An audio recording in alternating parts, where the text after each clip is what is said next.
Have you ever woken up one morning, looked in the mirror, and wondered where all that spark you used to have went?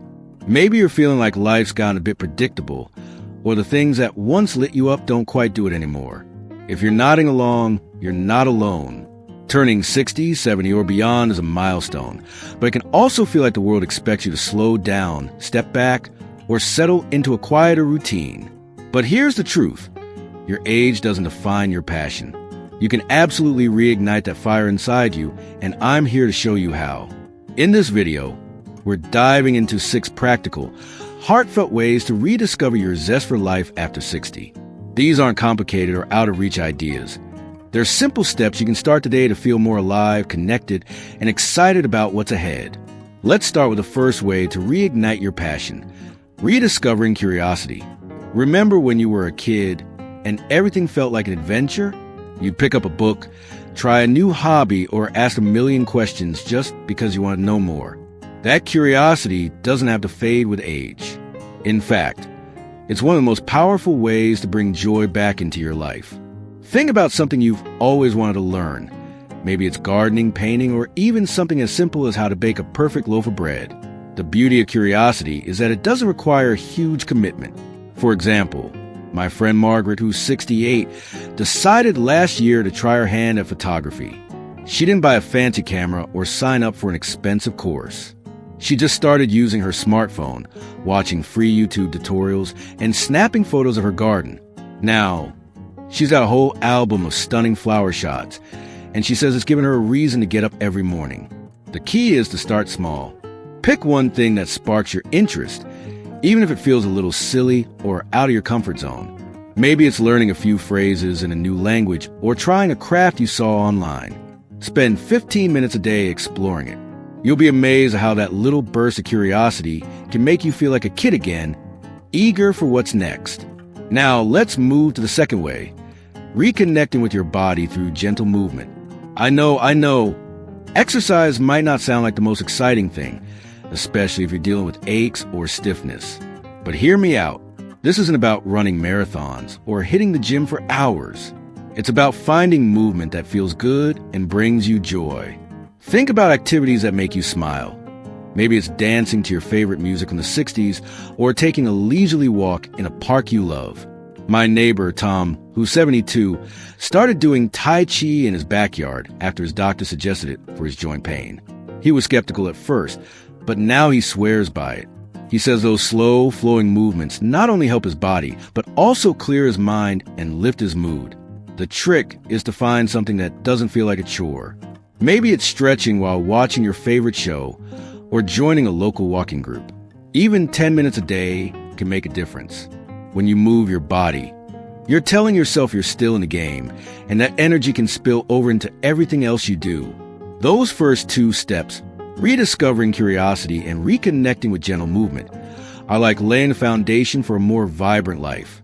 They're small, doable, and they start to wake up that part of you that's been on autopilot. Now, let's keep this momentum going and dive into the next way to reignite your passion, which is all about building meaningful connections that light you up. So, you've sparked your curiosity and started moving your body in ways that feel good. That's already a huge step toward feeling more alive. Now, let's talk about the third way to reignite your passion, building meaningful connections. Life after 60 can sometimes feel isolating, especially if friends have moved away. Family is busy, or you're just not as social as you used to be. But here's the thing. Connection doesn't have to mean a packed social calendar. It's about quality, not quantity. Think about the people who make you laugh, who really listen, or who just get you. Reach out to one of them, even if it's just a quick phone call or a coffee date. My friend Susan, who's 65, felt like she'd lost touch with her old book club friends. Instead of waiting for an invitation, she sent a simple text to one of them, suggesting they meet up to talk about a new novel. That one coffee turned into a monthly book club revival, and now she says those meetups are the highlight of her week. If you're not sure where to start, try joining a local group, maybe a gardening club, a volunteer organization, or even a class at the community center. Even one meaningful conversation a week can make you feel more connected to the world. And don't underestimate the power of small gestures, like writing a letter to an old friend or chatting with a neighbor. Those moments remind you that you're part of something bigger, and that can light a fire in your heart. Next up, let's explore the fourth way, giving back to others. There's something incredibly fulfilling about helping someone else, whether it's through volunteering, mentoring, or just being there for a friend. When you give, you're not just making a difference for someone else. You're reminding yourself that you have value to offer. Take my Uncle Ray, who's 70.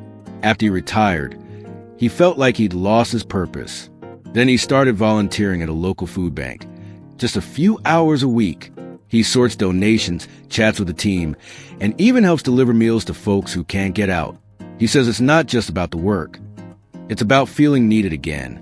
You don't have to commit to anything big. Maybe it's helping a grandchild with homework, teaching a neighbor how to knit, or even sharing your life stories with a younger person who's curious.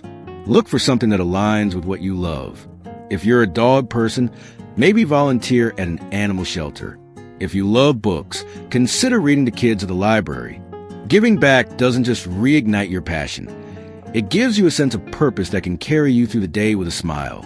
Now, let's talk about the fifth way, embracing small adventures. You don't need to climb mountains or travel the world to feel that thrill of something new.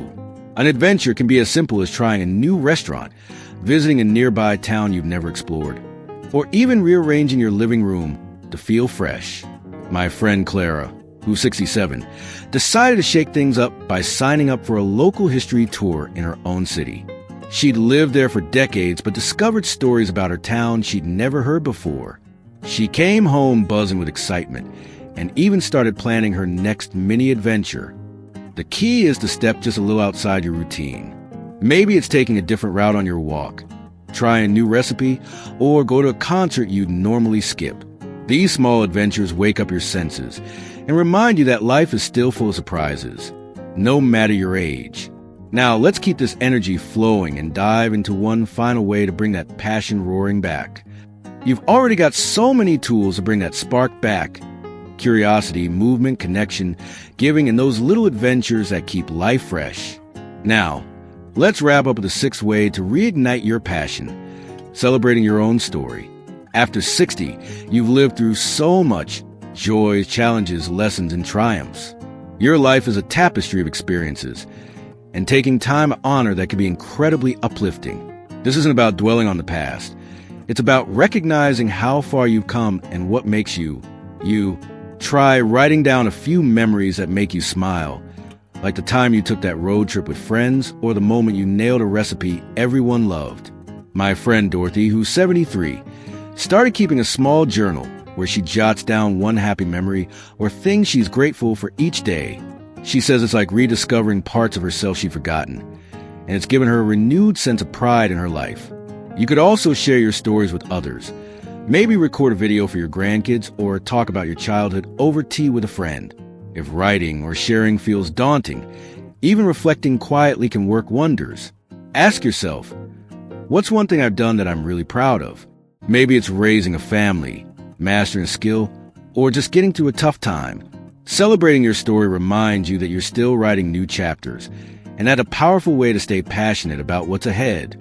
As you think about these 6 ways, rediscovering curiosity, moving your body, building connections, giving back, embracing adventures, and celebrating your story, you might notice they all have something in common.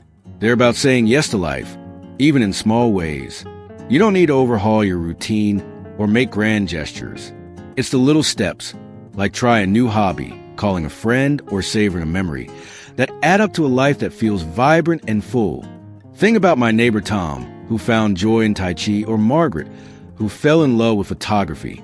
These aren't superhuman feats. They're choices to keep growing, to keep showing up, and you can do that too, starting today. Pick one of these ideas that speaks to you most. Maybe it's signing up for that class you've been curious about, or taking a walk somewhere new. Whatever it is, give yourself permission to try, to play, to feel alive. I'd love to hear from you in the comments. What's one thing you're doing to reignite your passion? Maybe you've got a hobby you're loving or a story that's inspired you. Share it with us, because your experiences can light the way for someone else. If you found this video helpful, please give a thumbs up and hit that subscribe button for more tips on living your best life at any age. You're not just getting older, you're getting bolder, wiser, and more vibrant. So go out there and make today count. Here's to rediscovering that fire inside you and living with passion, no matter what the calendar says.